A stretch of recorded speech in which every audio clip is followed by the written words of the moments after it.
Bonjour à toutes et à tous, vous écoutez Géographica, le podcast qui parle de l'Afrique, et aujourd'hui nous nous retrouvons pour parler du leader révolutionnaire Thomas Sankara, et donc c'est Samuel qui va nous le présenter. Alors pour commencer Samuel, est-ce que tu peux nous donner quelques informations pour introduire Sankara ?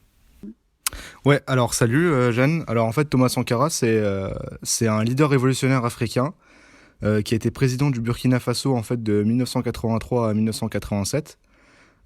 C'était un panafricaniste, c'est-à-dire qu'il était pour une indépendance totale du continent africain et une union des Africains du continent et de la diaspora africaine en une seule communauté africaine mondiale. Il est encore très populaire aujourd'hui. Il était anti-impérialiste et il s'est notamment battu contre la corruption, pour l'autosuffisance et il voulait d'ailleurs améliorer la situation sanitaire de son pays. Alors, est-ce que tu peux nous expliquer un peu la situation du pays après son indépendance en 1960 ?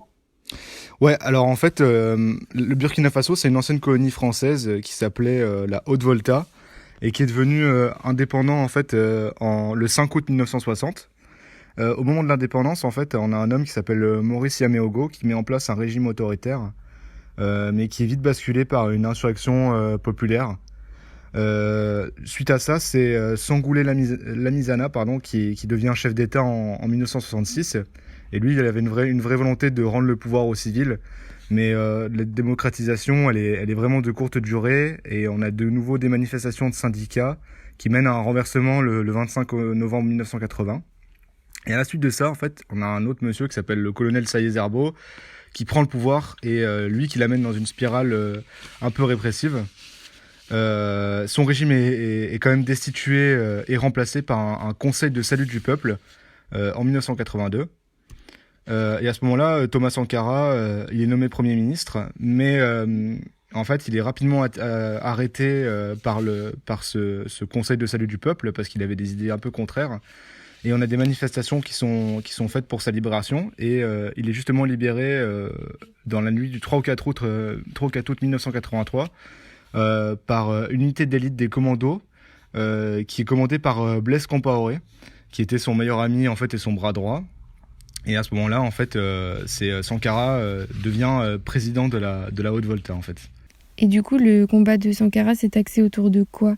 Quelles ont été les nouvelles réformes qu'il a proposées pour son pays ? Alors en fait, il devient président le 4 août 83, comme j'ai dit, et en fait, il annonce immédiatement la destitution du pouvoir à la radio et la création d'un Conseil national de la Révolution, ainsi que l'entrée en vigueur d'un couvre-feu pour un peu calmer l'État, les tensions dans le pays. Ce Conseil national de la Révolution, du coup, le nomme dans la foulée chef d'État. En fait, il voulait mettre en place une sorte d'auto-organisation à la place du peuple.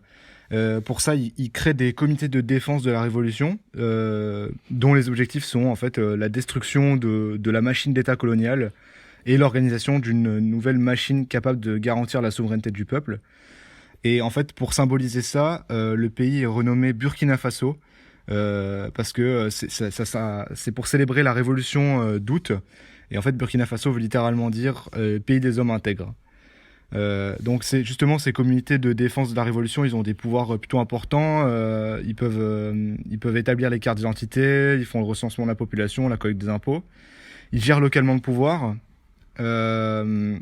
avec la sécurité, la formation politique, l'assainissement des quartiers, la production, la consommation de produits locaux ou encore le contrôle budgétaire des ministères.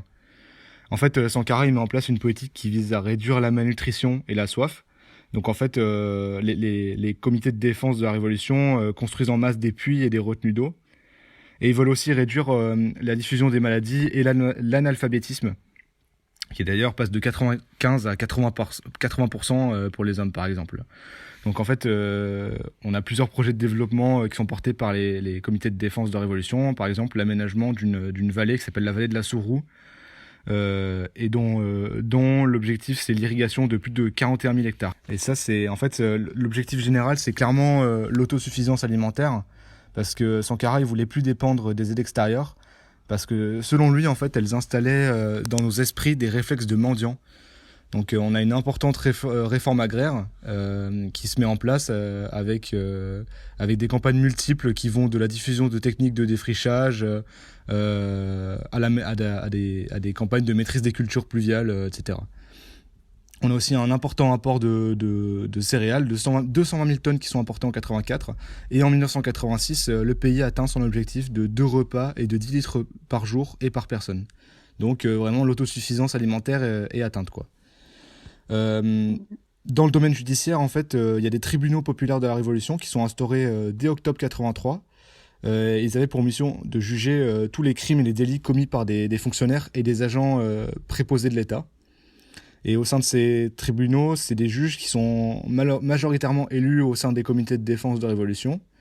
Et les instructions et les audiences sont d'ailleurs rendues publiques et les retransmises en direct à la radio. Et puis, il a eu des combats assez novateurs pour son époque, puisqu'il a notamment lutté pour l'écologie, pour l'égalité des sexes. Exactement. En fait, son combat sur l'écologie, en fait, il l'a manifesté dans une conférence, la conférence internationale sur l'arbre et la forêt à Paris en 1986. En fait, il a dit qu'il y avait 10 millions d'arbres qui avaient été plantés dans le cadre d'un programme populaire du développement qui a duré 15 mois. Et en fait, c'est un premier bilan de l'entrée de l'écologie dans l'agenda politique burkinabé, avec une mobilisation pour la lutte contre la désertification, des campagnes pour la plantation d'arbres lors de fêtes familiales ou publiques, et dans tous les programmes de construction de logements. Et à ce moment-là, en fait, le Burkina Faso s'engage aussi dans l'agroécologie, parce que pour Sankara, la lutte contre la désertification, c'est un combat en fait anti-impérialiste, pardon. Il a aussi mené un combat pour l'égalité entre les sexes, qui était selon lui indispensable au développement du pays. Donc en fait, il a mis en place une journée du marché au masculin, qui était symbolique en fait, et qui a été instaurée pour sensibiliser au partage inégal des tâches ménagères. Il a aussi avancé une idée d'un salaire vital, c'est-à-dire le prélèvement à la source d'une partie du salaire de l'époux pour le reverser à son épouse. Mais la société est restée très dubitative et elle a provoqué un espoir chez les femmes, mais elle n'a pas vraiment été appliquée, en fait, cette idée de salaire vital. En fait, Sankara, il était pleinement conscient des limites du volontarisme, justement, sur la question de l'égalité des sexes.